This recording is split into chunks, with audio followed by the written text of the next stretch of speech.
After a 1 week break, Agree or Disagree is back to kick off your race weekend heading towards the Belgian Grand Prix. Can't believe we're nearly at round 7 of this rather strange Formula 1 season, but we are nearly inside of one of my favourite ever Grand Prix. I love this track, love this round, always look forward to it, really can't wait. So let's not wait anymore and let's jump into Agree or Disagree to kick off your race week. Lyle, what's the first opinion from Agree or Disagree from you guys over on Twitter this week? Well, again, you never fail to amaze, John. And here is the first opinion. And also, you're not the only one, I think, who loves Spa. It's an absolutely incredible race. And as you said the other day, Max Verstappen's favourite track. So the first opinion comes in from Jack Milton, a guy who has been on the F1 debate show a few episodes ago. And he says, Alonso's move back to Renault won't be good for him or the team. It'll tarnish Alonso's career and make him seem worse.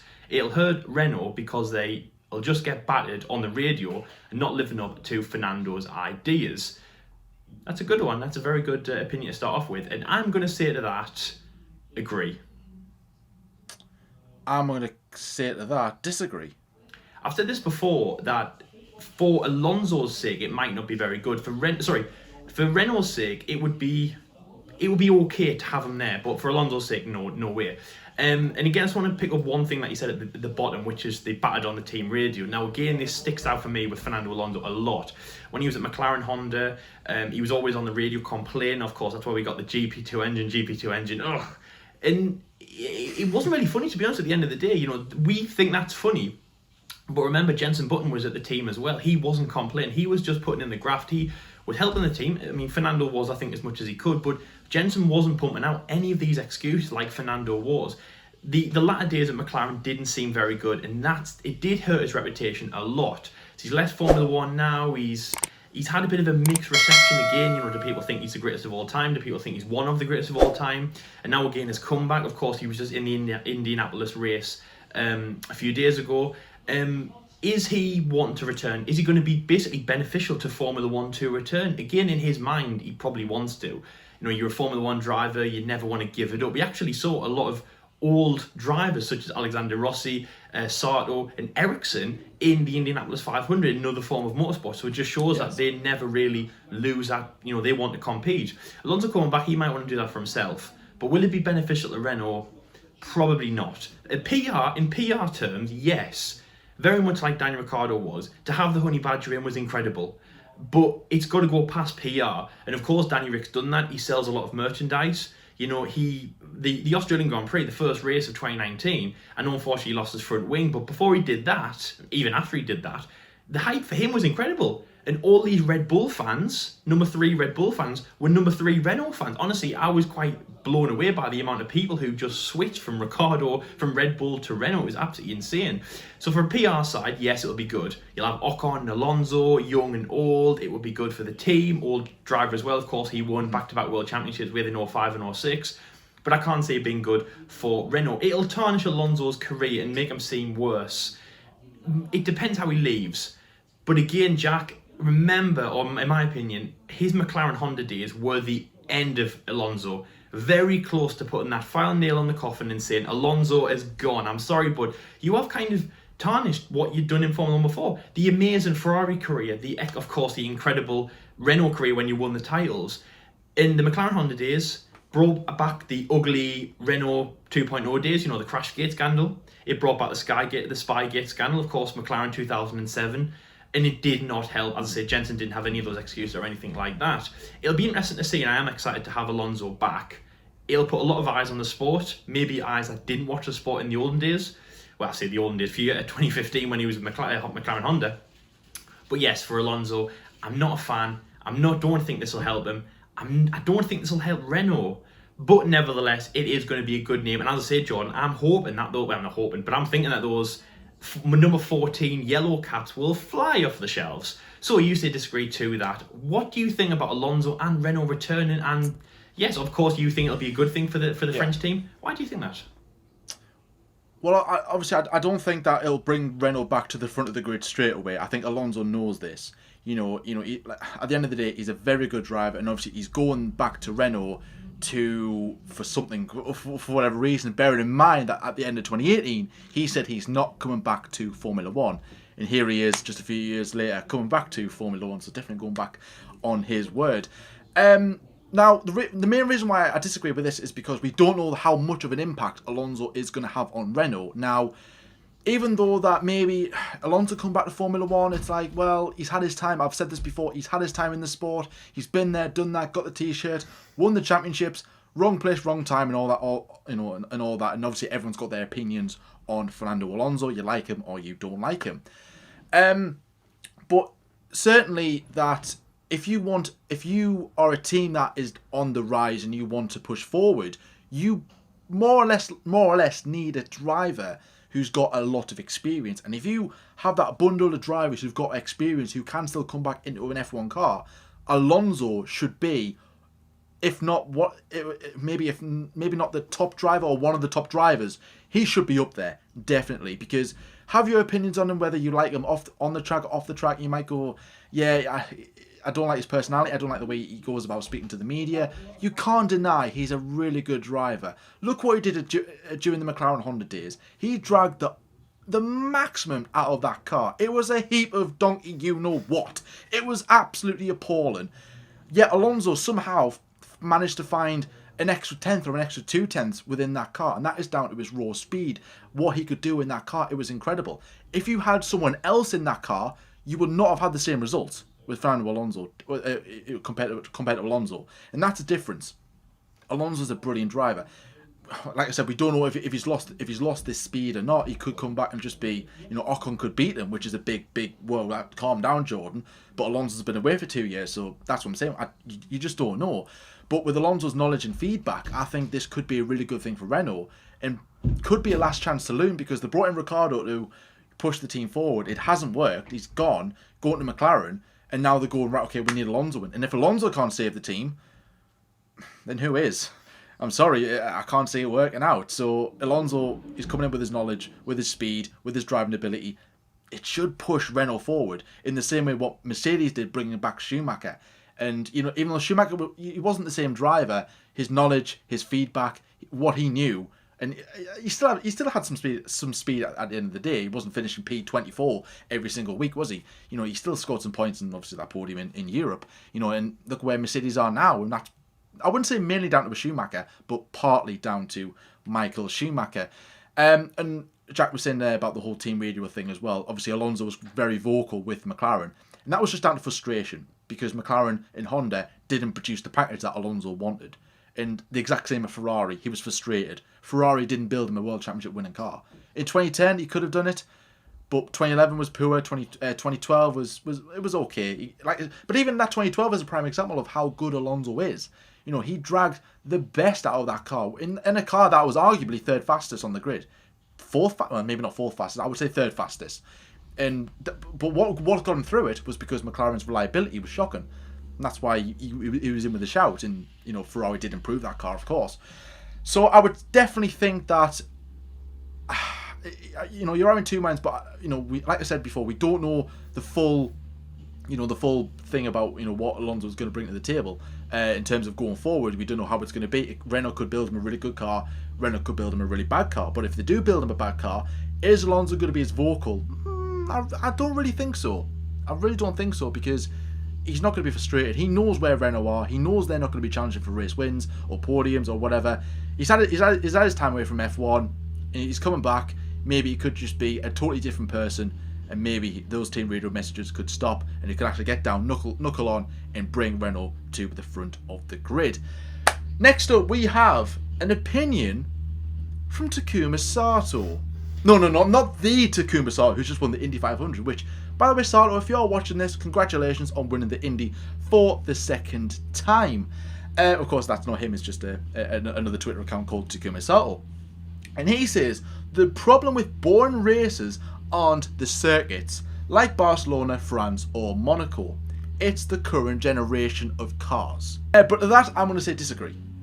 I'm going to say agree. Now, the reason why I say disagree is simple. It's both. It's the track and it's the cars. The cars are a lot wider and a lot longer than what they used to be back in the day. Now, if you're going to tracks like old out of date tracks like Paul Ricard and the Circuit de Catalunya and Monaco, they haven't changed with the times, to cope with these new generation of cars. So the tracks are very, very narrow, because they haven't widened the track since the first race in, what was it, 1991 for Spain. And back then those cars were very shallow and very short. And even throughout the 2000s and stuff, even though Spain, all right, it's not a track that's always produced some good races. We've had one or two races in the past that's been pretty good, but I think Spain is an example as how badly a track design can go horribly wrong. So obviously I just said that before about how narrow that track is and how poor it is overtaken wise. If you look to Russia for the Sochi Autodrome, everybody slates that track, yet it's one of the widest tracks on the calendar. It's 13 meters wide, all right, throughout the duration of that track. It doesn't go any shorter than 13 meters wide. That should be enough to cope for at least two if not three cars abreast, right? And the maximum is 15 meters, by the way. And everyone slates that track. Why? Because it's poorly designed. Because you've got to go around the Olympic Park, and it just doesn't produce anything good. And that track can cope with these brand new generation of cars, but it's just because it's badly designed. So you've got it's like a mixture of both. It's like a mixture of anything. But if you look at tracks like Silverstone and even Malaysia, Kuala Lumpur, those tracks are really, really wide. That can cope with cars, with these new generation of cars, and as well, we've seen some really good races over the years with those tracks as well. So I think certainly with older tracks, if you want to go back to older tracks, it's not going to work, unfortunately. Like, we're going back to the Nürburgring, we're going back to Imola. Prepare yourselves, guys, because it's not going to be an entertaining race, unfortunately, unless there's like massive tire blows up during the race, like we're seeing in Silverstone. But not every race is going to be entertaining, because if you look at the British Grand Prix at Silverstone, it wasn't the best Grand Prix in the world, but we had that drama at the end, and everybody remembers it for that. So I think that these current generation of cars, they are longer, they're not really up to standard with the older kind of generation of tracks. But in 2022, is that going to change? That is going to be a very interesting thing, and that's probably going to be another opinion. But yes, I would say it's not just the cars or not just the track. It's just both, in my opinion. Some of the newer tracks are able to cope with the new cars. Some of them aren't. And obviously Monaco is a prime example of that. And even in Monaco wasn't really that good, probably back in the day and stuff, even when you had shallower cars, because it was very difficult to overtake in Monaco. Anyway, Lyle, you said agree to this. You also going against my opinion. What's the reasons why? Well, I think Paul Ricard 2019 definitely set the standard for all of this, and actually all the questions that we've had beforehand, because we've had a lot of these tracks are boring, and especially the Monaco, so I'll get onto in a minute. Mainly since after that race. Now I remember, of course, it was an absolutely boring race. Really, really was. Kind of similar to Spain this year, but I didn't find it was too boring, because obviously we had those records being broke. But enough about that race.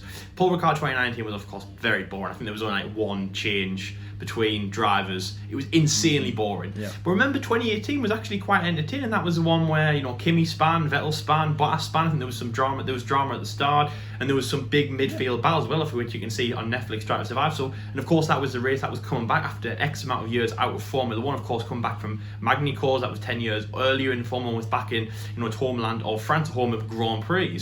So that was a really good race. 2019 didn't deliver, and of course we haven't had a 2020, unfortunately. But again, I think Paul Ricard 2020 was set basically to hopefully have a good race, to remember 2019 and say that was terrible. Let's rectify that. A bit like the next time Germany played Brazil would have been thinking, right, I tell you what, we need to beat Germany this time to forget about that 7-1 loss we had back in the World Cup in our homeland. It can all go bad so fast.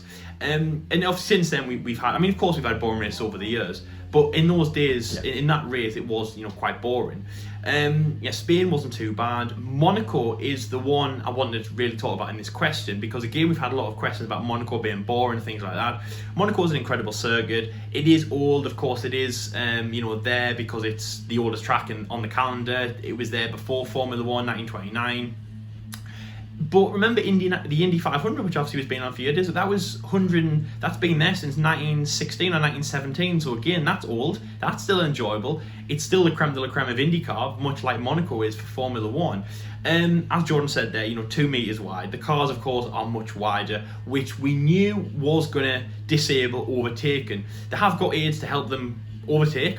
But of course, if the car's big enough, it's 2 meters wide, which of course is different to, of course, what it used to be. In the olden days, one car was 1 meter wide. 2 cars take one car in this time, so overtaking will be harder. But it is now the generation of cars. We have more tactics involved. It's not just pure racing, engines, things like that, hybrids, conserving energy, and also as well the drivers. Might be seeing teams run away with it. So again, when you say next generation of cars, we're looking at Mercedes domination, and again, it doesn't make Mercedes dominating from the front doesn't always make a boring race, because we've had some incredible races where Mercedes have dominated from the front.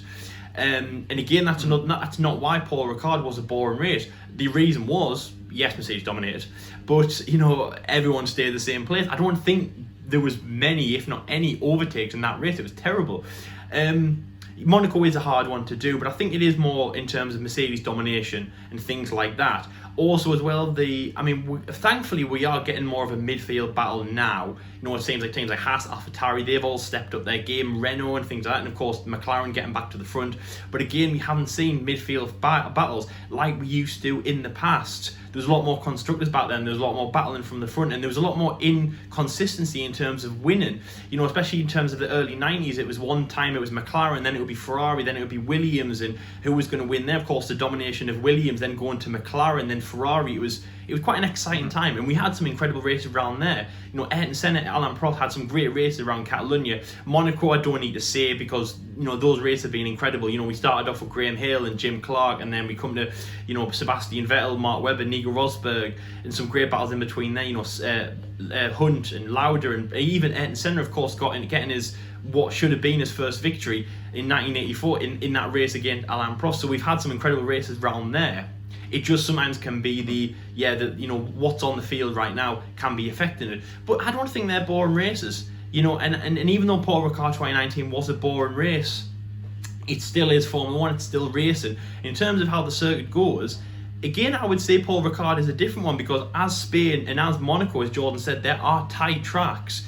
Spain is incredibly to Sector 3. I find that quite boring, but it's very technical and all that. And on the game, I always get a penalty for running over that final chicane. It's ridiculous. And Paul Ricard isn't. It's wide. It's got 2 long straights. It kind of wasn't designed for cars back in the days. I always think it was designed for now. It's just weird how it's just not clicking on. But as I say, we've only had 2 races around there, 2018, 2019. We didn't have 2020. We're not going here yet this year. Looking like we're not. Obviously, the final calendar hasn't come out yet for the last few races, but it doesn't look like we're going to Paul Ricard. So next time, Paul Ricard 2021, we'll have to see if that is entertaining. But as I say, it's an okay track, and it does look like it was designed for this type of generation of cars. But moving on to the third opinion, and it comes in from Jeb. Not John Eric Verne, but Jeb. Maybe he's a relative, I don't know. But he talks about a team that Jeb might have gone to, or he's in the programme of anyways, and that was Toro Rosso to Red Bull. And his statement is, Red Bull are digging themselves in a hole by focusing on Verstappen. If Albon goes kaput, I like that, they will have no drivers good enough or experienced enough to replace him. Not that Albon's driving poorly. Red Bull have to remember that F1 is a constructors' sport too. I love it. This is great, John. I love it. This is very well thought out. Really, really enjoy this one. Yeah. And do you know what? I'm going to say, I'm not Verstappen here. I'm repping Red Bull, so it's both them. And I'm going to say to that, agree. I'm also going to say agree to that as well. Back in Vettel and Webber days, now Webber was the driver that was there longest, and he was good for the team, quite consistent, getting points and things like that. But when the team finally shifted to focusing on Sebastian, I mean, firstly, why wouldn't you? First time world champion, youngest world champion, then 2, then 3, then of course 4. Why wouldn't you? Why wouldn't you put your eggs in his basket? But when they were focusing on Sebastian, as his kind of the percentage was going up for Sebastian's support for the team. Mark's was definitely going down, and he was feeling the effect massively of that. His support of the team was going and things like that, and of course it became things like multi 21, multi 11, which happened in Silverstone, and of course many collisions that they had, down to the lack of support that they were giving Mark Webber in that team. And it does seem like they are doing that with Verstappen now. Trading places definitely add on to that. It seems like Red Bull are trying to find a teammate for Verstappen. It doesn't seem like they're trying to find someone for themselves, because again, like you said, F1's a constructor sport. They need someone to get points for them both. But moving Gasly out for Albon, and now the flack that Albon's getting, it seems like they're trying to find Verstappen, which they've got, and then Verstappen 2.0, or another Verstappen, an identical Verstappen. That's what they're trying to do, and they're not going to get that. They're not looking for anyone individual. They're looking for, as they would have wanted, 2 Sebastian Vettels in that team in early 2010s. They want 2 Max Verstappens in that team. It's not going to happen. Like they're not going to get anyone that'll challenge Max. They need someone to promote the team and help the team.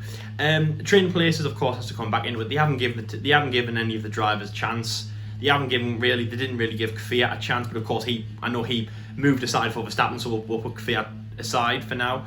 They didn't give Gasly a chance. 10 races, no chance. That was just that was pathetic, Red Bull, and I'm hoping that they will definitely regret that for a very long time. I'm hoping to get that t-shirt out back again and wear it for Red Bull, but we'll have to see what happens at the end of the year. And again now, Albon, which again was the episode that we had with our previous statement guy, Jack, on to talk about. It doesn't look like they're going to move Alex now. It looks like he's kind of safe, but there was talk about this. Red Bull need performances yesterday, and they want their number 2 driver to perform as good, as well as their number 1, and sometimes you're just not going to get that. Max is incredibly talented. Of course, he is the leader of the team, and he will be. Like, he's Sebastian Vettel. He really is. And I like Mark. He was a great driver. He's my favourite driver. Well, he was the driver who got me into Red Bull. And that's the same for a lot of things as well. I haven't always liked the favourite. My favourite player for Newcastle wasn't Alan Shearer, the most successful guy. It was somebody else. But I still got to that team anyways, as Sebastian Vettel wasn't my favourite. Mark Webber was, but it got me to the team. That was a little tangent. So Mark was great, and I'm hoping that they're not creating another Mark, because I know Mark he felt that. He really did. And to be honest, Jeb said what Mark is. If Twitter was around in 2014, which it was, I think it was 2009, so it probably was, Mark would have literally tweeted this, like, what's going on? Why are we digging ourselves into a hole focusing on Vettel and not me, and not Mark, who was a very talented driver? It's just, you can see, it's proof in the pudding that they did focus on Vettel, and it does seem like they are doing it with this. They need to give more experience to Albon. They need to give more time to the second driver, because remember, Verstappen knows what he's doing. He's a strong enough driver. I don't think we saw from Spain, he doesn't need the team coddling him all the time. He can make his own decisions. And it's a bit like having an older teenager. You think he needs all the attention because he's a teenager, but he's mid-teens. He's going off with his friends. He's going to be driving in the next few years. Give him some space. Verstappen knows what he's doing. So now look to the younger teenage driver, the Albon, the Gasly, the whoever, and give him the time. Give him the help that he needs. And I don't want him to go kaput. I really don't. But he's hit the nail on the head. And this is going to come back again, actually, in a few questions' time. If Albon goes kaput, they're going to have no other good drivers to replace him. That could be the same. The 2 AlphaTauri drivers, they've been there, they've done that. They haven't really got the t-shirt, but they've definitely been at the team. However, that's gone. In their junior program, who's left? But that would never happen anyways. We'd never see someone from junior go to Red Bull, especially if AlphaTauri is there and just, as I say, it's going to come up soon anyways. So that is I completely agree with that. And Red Bull, yes, you are digging yourself into a hole. You're a great team, but sometimes some of your decisions are just like, it's like you've got a baby running the team. Some of your decisions are just, wow, really bad. So John, you also agree to this, of course, as well. We've talked about train plates, we've talked about Red Bull so much in the last few weeks. And why you agree they're digging themselves? Of course, Verstappen, the golden child, world champion, very soon, most maybe this year. But Albon, the second driver at Red Bull, not getting the time of day, very much like Mark Webber. Yes, why do you agree with that? Well, firstly, if you Google the logo of Red Bull Racing, it will say Aston Martin, Red Bull Racing, Formula 1 team. It doesn't say Aston Martin, Red Bull Racing, Formula 1 Verstappen. It doesn't say that, does it? Now, in order to win championships, which, by the way, Red Bull haven't done since 2013, which is now, what, seven years now? That's a long time for a team like Red Bull to go dry without a championship. And they've got the facilities to do it, mind. Yeah. They've got the money and the facilities to do it. So it's a bit of a, come on, Red Bull, you really, stop blaming the drivers. You need to start blaming yourselves because you can't produce a really good car. Anyways, this isn't about that. Anyways, so, and obviously, you know, having Verstappen in the team, of course, it's an absolutely brilliant thing to have. He's a once-in-a-generation kind of driver. He's an absolute talent. He's brilliant, is Verstappen. And we know this, whether you like him or not. He's going to be a really good driver. Or he's going to be even better driver than what he is now. And he's definitely going to be a future world champion. But it's all about Verstappen and Red Bull. The second driver is being completely forgotten about. They're only focusing on Verstappen. That's what drove Ricciardo out in the first place. He didn't want to be number 2 to Verstappen because that he could see that. He knew it was transforming because, you know, Ricciardo started off his last year at Red Bull very, very well. He won 2. I think he won 2 out of the first 6 races. I think Mercedes won the other 2 and Ferrari won the other 2 as well. So it was a really good start of that season. You know, having Ricciardo at the front of the grid going, this is really good. And Verstappen wasn't doing as well. He couldn't really have, you know, come to grips with the car. But then he could slowly see that, you know, his performances started just going dwindling, and Verstappen's was getting better and better. Now, was that down to lacking form? Did Ricciardo forget how to drive? No, not at all. It's because they started developing the car for Verstappen. Now, come to 2019, when they bring in Pierre Gasly, by the way, they built the car for Verstappen. They used their setups, they used everything. Obviously, Verstappen gets the new parts first because, you know, he's the number 1 driver. Fair enough. We've seen that before in Formula 1. Whether you agree with that or not, hey, it's your opinion. And the second driver, would also have Verstappen's car, the way that he wanted it, and his setups. So how can Gasly perform in a car that's not for him? That makes no sense. That makes absolutely no sense. And Albon's doing the same thing. He's in a car that's not for him, it's for Verstappen. So no wonder he's not doing very well, because it's not his car, it's Verstappen's car. So what Red Bull need to do is stop licking up Verstappen's backside, get back to the drawing board, build a decent car for both them, by the way, not just Verstappen, both of them. Because if Albon has a good car, he could do better than what he is now. Because Albon's not performing. Why? Because the car's not for him. Alright? Simple as that. And the same with Gasly. I'll stand by this. They should not have dropped Gasly. Yeah. Whether you agree with that or not, hey, that's my opinion. Alright? They should not have dropped Gasly. Alright? So, what Red Bull need to do, like I said, build a car for them both. Because at the end of the day, you're not going to win a championship with one car. You need both of your cars at the front of the grid. And like I said, if the car's not for the other driver, it's not going to work. It's never going to work.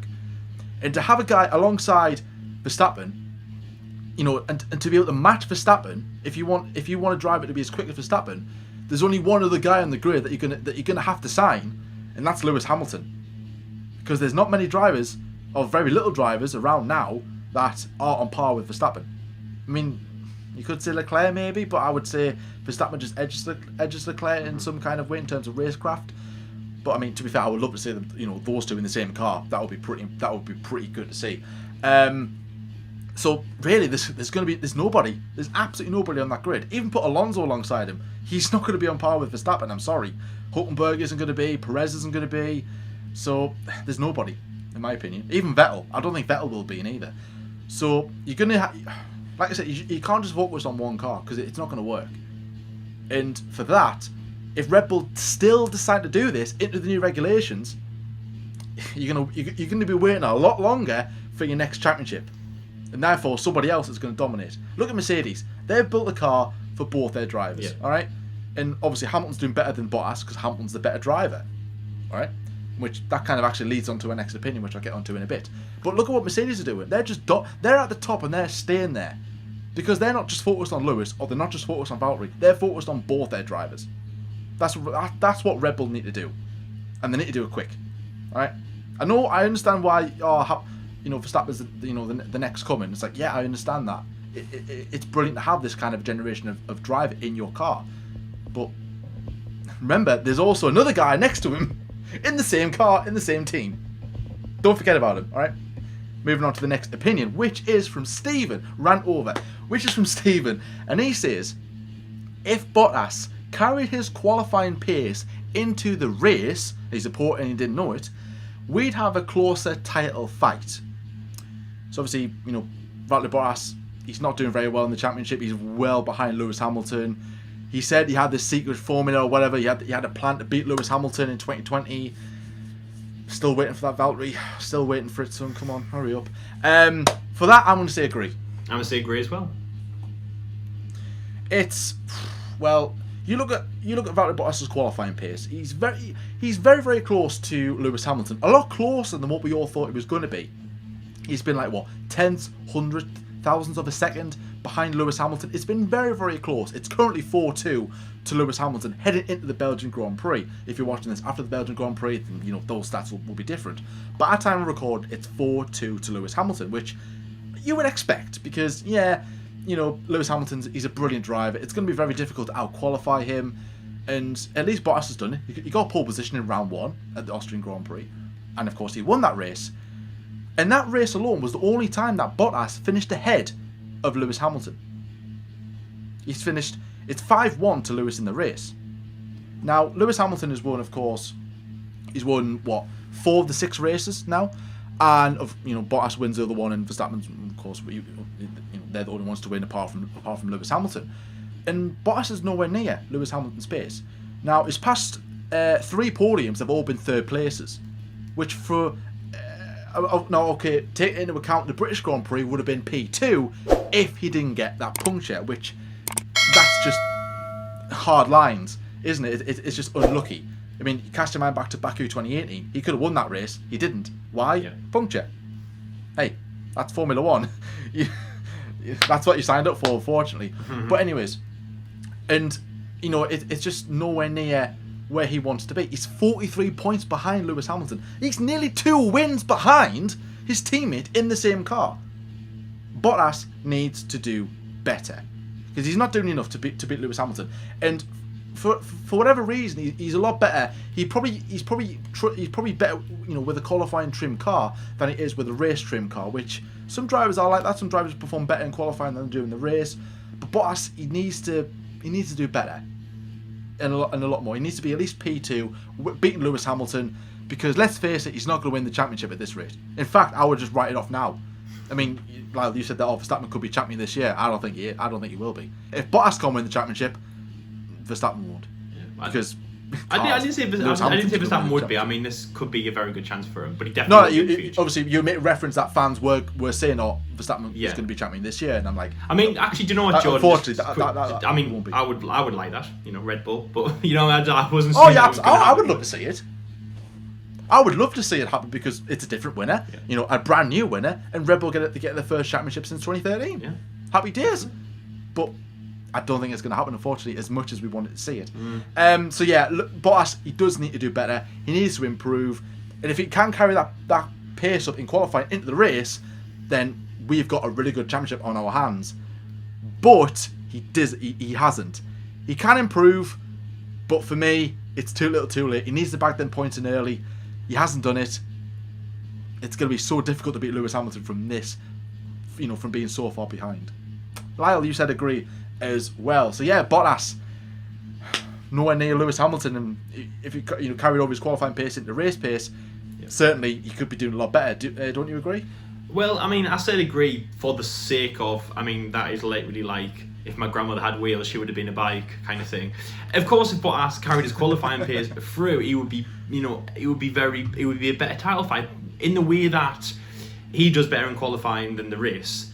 Lewis Hamilton has a much better race track. He obviously drives a lot better. His racecraft is, of course, a lot better. Could be the best on the grid. And, of course, he is now one of the most experienced as well. 6-world champion. You don't hear all that stuff about Lewis. He's definitely got some incredible racecraft. Yeah. Again, also Valtteri Bottas is number 2, which kind of goes into the previous statement about Red Bull, their problems. But Mercedes don't have that. They're number 1 and number 2 are treated quite similarly in that way. They know Bottas is nowhere near Hamilton, but they're still treating Bottas like he's a very valued member of Mercedes. Something that Red Bull don't do. Then Albon, you're not a valued member of Red Bull. What's going on? You're not liked anymore. Get out. No, I'm just joking. I like you, Albon. I like anyone who comes to the team. I really, really do as well. I give them as much support, and it feels like sometimes I'm supporting them more than actual Red Bull are. But God knows. Anyway, we're not talking about Red Bull, we're talking about Mercedes. Yes, definitely Valtteri Bottas very strong in qualifying. Sometimes he's really, really untouchable. Comes round to the last lap, the checkered flag's fallen in Q3, and Bottas, to be honest, against all odds, because a lot of people will be rooting for Lewis Hamilton to do the perfect lap, a bit like they'll be rooting for Verstappen to do the perfect lap. Really, it is really a showdown between those two drivers, watching them go purple, watching them go green, and Bottas can really just sneak out. He can really pull it out of the bag, and it really is to whom it may concern. We don't expect Bottas to do those kind of things in qualifying that he does. Really, really flawless lap, and on a perfect lap, on occasion of one lap, really he can perform under that pressure and really get an amazing result. He doesn't have the racecraft as Lewis as well. He doesn't have the consistency as Lewis, but it all just comes down to skill. I just don't think that. Obviously, Valtteri Bottas is new at the Formula One, of course. Only 3 years at Mercedes compared to Lewis's, 8 season at the moment. Of course, Lewis is more skilled, more championships, more now about racecraft. So of course that's the reason why. I think Valtteri Bottas might be world champion in the future and definitely have a title fight.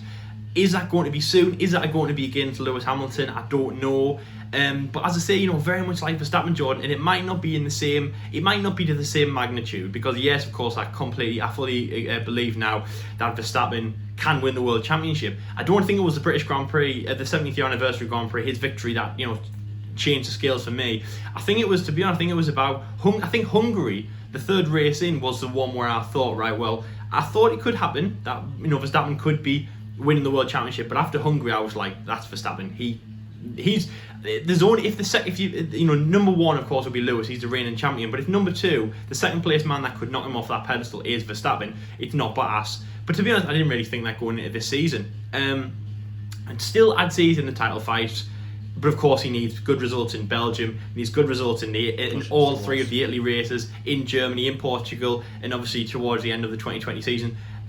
He's got a fight there. Is he going to win? No, he's not. But still, in qualifying, he's very, very strong. And if he has the upper hand on Lewis in qualifying, if that's his card he can play, it's not a great one. It's a bit like saying, I've won the sub-sprints of a race and you haven't won the full race.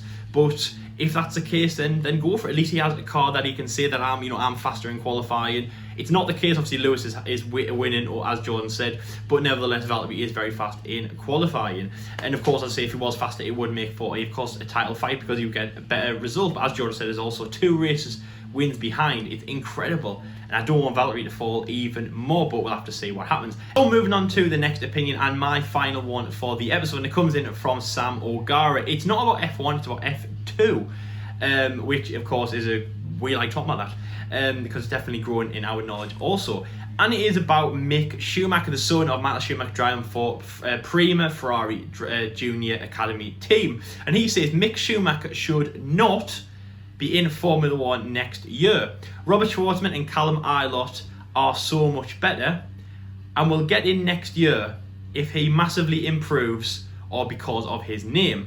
Now, it's not worded the best, but basically that means that Mick Schumacher will not be in Formula One, and his name is really promoting him and excelling him.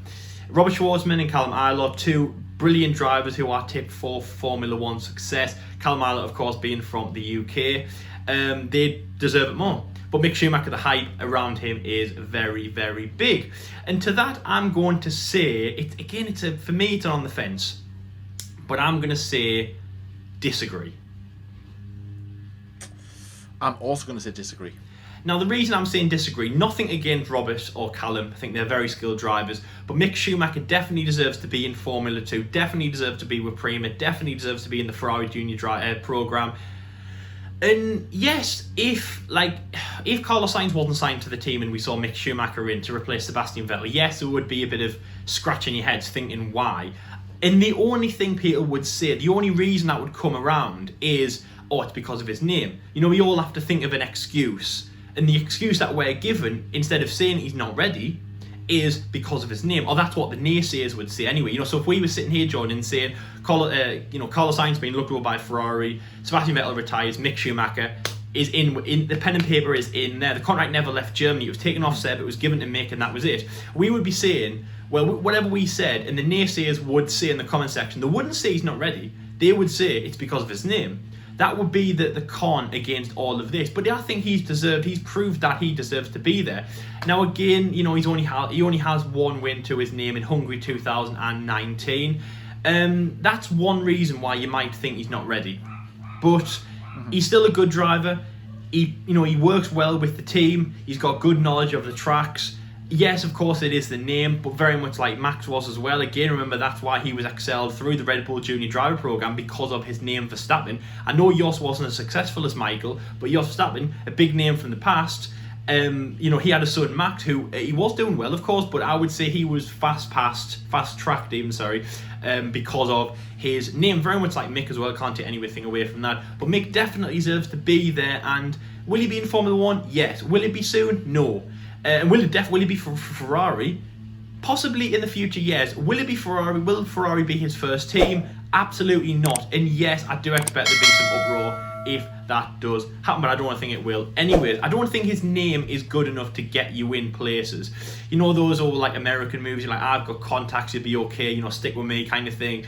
I don't think Schumacher, if somebody rocks up, so obviously Formula 2 world champion, excels to Formula 1 or has to move out of Formula 2. If they turned up to the... So for example, if Nick de Vries turned up last year, of course, reigning GP2, Formula 2, world champion, if he rocked up and said, I've got a world championship. Mick says, I've got my name Schumacher. What's more? What do you value more? I think it's a world championship. And if Robert Schwartzman does win the world championship, again, Ferrari driver as well, tipped to be Ferrari's next prodigy, if he rocks up with the 2020 Formula 2 World Championship, let's say, or if Callum Aylward, obviously Renault driver, if he rocks up with the Formula 2 World Championship, and they go up against Mick, it can still be Michael, by the way. Mick is a shorter name of Michael, so it can still be Michael. If we hear Martin Brundle say Michael Schumacher, it can still be Michael Schumacher. It's not the same though as when he used to say Ayrton Senna for Bruno Senna, which, I was watching the Spanish Grand Prix the other day, he says Ayrton Senna, and I was like, oh man, tears to my eyes. So you can say Michael, and I think Martin Brundle will do that when he gets into Formula 1, if he does get into Formula 1 very soon. I don't know if his son has on the Formula 2 coverage, but my guess is probably. Anyways, I don't think his name's good enough to get him in there, but of course we'll definitely get him the recognition. Those two other drivers, Robert and Callum, definitely good. I think it comes down to the on-track action. Nothing about politics, nothing about the name or anything like that. It depends who wins more races, who wins the championship, that's who will get to Formula 1. And really, it's a 3-horse race, and they're all very equal at the moment. It's Robert, Callum, and Mick. And whoever wins that World Championship will be the one to get to Formula 1. No names, that's it. Just the championship, and that's how Formula 2 should be, Jordan. Nothing about, this. And again, if that does happen, just quickly, Ralf Schumacher's kid, David Schumacher, he's just been promoted in the news the last few weeks to something else in Formula 3. So again, if that's the case, Mick, what's his name? What was his name? What did I say? It was Daniel Robert? What did I say his name was? What did I say there? What was his name? David. David, yeah. David Schumacher. Yeah, I just said David. I said David and I forgot his name then afterwards. So yeah, David Schumacher, Jordan, if that's the case, then David goes to Formula 2, then Formula 1. It doesn't work like that. So yes, World Championships only, they're all exactly the same every year until somebody wins a World Championship or somebody proves that they are worthy of a Formula 1 seat. But nothing about Mick will get him the seat just because of his name. But obviously still a very good thing to have in Formula 1. And I hope they do notice that, again, like Fernando Alonso, it will get a PR. It will get the caps sold. Those Mick Schumacher caps, especially if it's red, either with Alfa Romeo or Haas or Ferrari one day, that will sell like hotcakes. But Jordan, Mick Schumacher, very hot topic. But Callum Aylward and Robert Schwartzman, you hold them in very high esteem for Formula 1 seat. Yeah. What do you think about this statement? Yeah. Well, obviously I said disagree. Now, I'm not like part of the whole Mick hype kind of train, which I do think he is a good driver, and certainly he will get to Formula 1 one day, and he certainly has the ability to get to Formula 1 one day. But in terms of like being a world champion and stuff, I really need to see more from Mick. Now, the reason why I'm saying disagree is because we're only, halfway through the season, or just under halfway through the season. So there's still a lot of races for Mick to show his talent and to prove to us that he is worthy of being in Formula 1. Now, things can change very quickly in Formula 2. Not just in Formula 2, but in the lower ranks as well.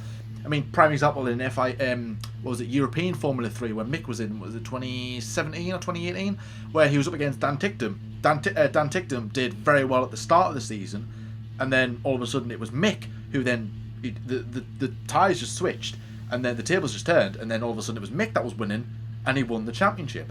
Then he got that call to go to Formula 2, which, hey, was heavily deserved because he won the championship. He did very, very well in that second half of the season, and Mick normally does better in his second season of single-seater racing than the first. So we're still kind of waiting for Mick to get the ball rolling. So, there is still plenty of time for Mick to show what he's capable of, definitely. He knows he needs to... I mean, to be fair, he hasn't had a bad season overall. Obviously, he hasn't had a race win, which, it is vital that you do get at least 1 or 2 race wins under your belt.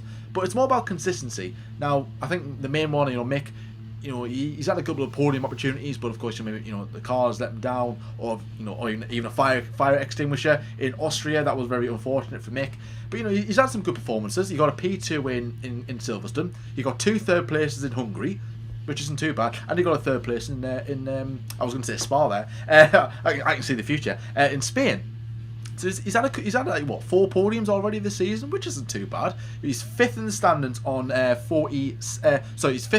on 79 points, and he's about 42 points behind Championship leader Callum Ilott, which 42 points sounds like a lot, but what you got to think about though is that they do 2 races. I think the first race is the feature race, then they do the sprint race. The sprint race you get less points for, and you also get 4 bonus points for pole position. Then you get 2 extra points for fastest lap, and then it's another point for fastest lap in the sprint race. I think that's how it works. So there's a lot more points up for grabs if you get pole position. So there's a lot more to achieve and a lot more to gain and stuff. So certainly Mick can do that, and not only that as well. Callum Ilott is doing exceptionally. He's doing absolutely brilliantly this season. Certainly I would say a surprising candidate for that championship. Because, not now, but at the start of the season, because people were saying, Schwartzman, Schumacher, Lundgaard, there's a lot of names in that mix, and I didn't really see Callum Ilott, but his qualifying performances have been absolutely extortionate. It's been brilliant to see.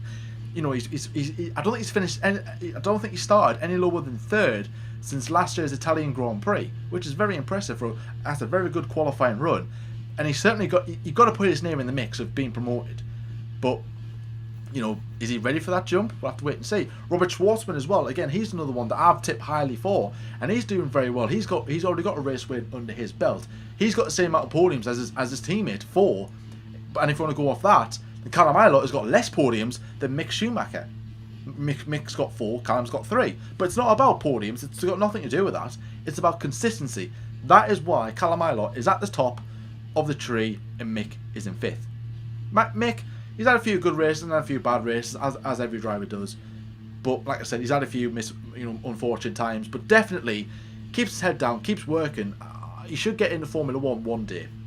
He could get into it next season with either Ilott or Schwarzer, because Ilott is part of that Ferrari Drivers Academy as well. So obviously he could be in the mix with that Alfa Romeo seat if they do decide to drop not just Giovinazzi on it, and if Kimi Räikkönen decides to retire, which I think this year is his year, then why not fill 2 of them seats with 2 very young, up and coming stars, or even just fill it with 1, get them used to the team, and then when maybe they decide to drop Giovinazzi, get 2 in. That could be very, very interesting to see. It's all about what Ferrari wants to do, what Alfa Romeo wants to do. But like I said, certainly there's still a long way to go in the F2 season, and there's certainly a lot of time for Mick to show his worth. So the final opinion of Agree or Disagree for this week, and of course the title of this video, comes in from Miles Reese. He says Sonoda should be called up to AlphaTauri next year if he gets enough super license points, that is. AlphaTauri are unlikely to promote Kvyat/Gasly again. I think he means Red Bull anyway when he says AT. RBR should be using AlphaTauri to promote youth where possible. Now, certainly, Red Bull, the whole program, it's in a bit of a mess, isn't it? At this present time, there's not many drivers coming through the ranks that are maybe worthy of Formula 1. Let's say Red Bull kind of swapping and changing their drivers. quite a lot, with Gasly, Albon swapping places as well, and Kvyat and Verstappen as well for good measure. Sonoda should be called up to AlphaTauri next year. I'm going to say disagree. I'm also going to say disagree. Firstly of all, I think Sonoda needs another season in Formula 2. Bluntly as that. Now, Sonoda, he's doing pretty well. He's fourth in the standings at the moment with his team, who I'm not going to try and go for because I can't remember the team he drives for. But he's part of the Red Bull Academy. And certainly he's the one that Red Bull are watching. I think Franz Tost came out this week and said that it's possible that Sonoda could be testing F1 cars very, very soon. And then that doesn't also help the speculation when Helmut Marko comes out and says that he's losing patience with with Daniel Kvyat. I'm starting speculation here, guys. I'm sorry, with Daniel Kvyat. So now everyone's going, well, they're putting two and two together and making four by saying, right, Sonoda will be the guy to replace Daniel Kvyat. But I don't think Sonoda is ready yet. I think he needs another season in Formula 2 just to get some more experience. He's had a relatively short junior career. He won Japan F4 back in 2018, and then he came ninth last season in Formula 3 with only one race win. I think it was the second race in Italy. I think he won. So he's got some race wins under his belt, but he's won like 4 or 5 races in the space of like 2 or 3 years, which it's not exactly jumping up at year, is it? When you say that, but he's won a championship, and I think he came third the year before that. So he's got that experience, he's got that ability to win championships in the same car.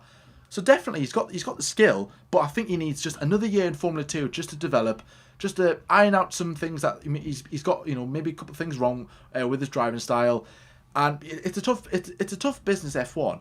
And maybe because if he jumps into F1 next year, then he's gonna have to learn this generation of cars, to get used to it, to understand his driving style. But then for 2022, he's going to have to do it all again. So why not get him in for the new regulation of cars, get him a year in Formula 2, promote him for 2022, brand new era, brand new start for the team, then see what to do. Maybe even promote 2 drivers at the same time. I really don't know. I know Yuri Vips, he's another one in contention as well, and he's making his return to Formula 2 this weekend, or his debut in Formula 2 this weekend, replacing Sean Gallale, who of course he's injured at the moment. So I would say, certainly for me, disagree. Sonoda, have another year in Formula 2. We'll see how he does in that. But then again, you know what Red Bull's like, they're very unpredictable, and I wouldn't be surprised if they said, right, okay, Albon's being dropped and Sonoda is going to retake his place. Again, I've said that as a joke before. Don't take it seriously, I'm only joking. But like I said, Red Bull's that unpredictable, I wouldn't be surprised. Lyle, you also said disagree, I believe. So, yeah, Sonoda, AlphaTauri next season? Yes? No? Well, not AlphaTauri. AlphaTauri, no. But AlphaTauri, no. Let us know, guys, as well in the comment section below. What do you see AlphaTauri or AlphaTauri? Of course, we are split here on the show. We said AlphaTauri until David Coulthard said AlphaTauri on the call. Yeah. If you remember that all the way back in February. I remember a lot of people were... He said about 4 or 5 different Tauris. I think a lot of people were taking the mick out of that until we actually found out that it was AlphaTauri. Anyways, moving away from that. That wasn't important. So anyway, obviously you mentioned the driver. I'm going to stay with the team, AlphaTauri, mainly. Just the fact that, I don't really know too much about him, so I'm not going to stay away from him. But also AlphaTauri, I've gone over old ground. Gasly, don't get rid of him. Remember what happened to Kvyat in 2017 when, you kicked him out of Red Bull. Then he went to Toro Rosso. Not terrible season Toro Rosso, but his head wasn't right and the car wasn't good. And then he was out of the door. Yeah. Don't do this with Gasly. You are saying like you're going to do this with Gasly. Toro Rosso, Red Bull, AlphaTauri, out the door. That is, you can't, no, come on Red Bull, you can't do that. And I just think, of course you're not going to carry them around forever. I'm not saying carry them around just if they're not performing. But you've got 2 good drivers. A lot of people have said Pierre Gasly is the driver of the season so far, and is most likely going to be driver of the year because of his performance. It's been absolutely incredible. It doesn't look like this Red Bull demotion has got him down. He's even beaten Albon, his replacement, at Red Bull. So don't do that. I'm focusing more on AlphaTauri. Don't get rid of the drivers. And really, Jordan, that's the only thing I can say about that. So yeah, I disagree with that completely. Keep the AlphaTauri guys. And yeah, but obviously that's been another episode of Agree or Disagree done. Again, perfect from you guys as well. amazing opinions. Does every race weekend as well. If you are new to the channel, every race weekend. So of course, we'll be doing it next weekend for the Italian Grand Prix build-up. But like always, you guys absolutely kill it with your opinions, Jordan. And another episode done. They do. Yes, obviously another agree disagree over with. Absolutely enjoyed it as always. And like I said before, thank you so much for everyone who sent in their opinions. Some of them made it, some of them didn't. But, you know, we always try and add in some different opinions, some variety. Like, we've had some Formula 2 ones. I've had some old opinion ones, you know, with Fernando Alonso. I forgot his name for a second there, Fernando Alonso. And Red Bull as well for good measure. And, of course, Mercedes as well. So I've had a good variety of opinions. Really have enjoyed it. So, and if you did miss out this week, hey, fear not. Because next week, we will be doing it again for the Italian Grand Prix, like Lyle said. But, guys, this is where we're going to wrap up the episode. Thank you so much for watching, as always.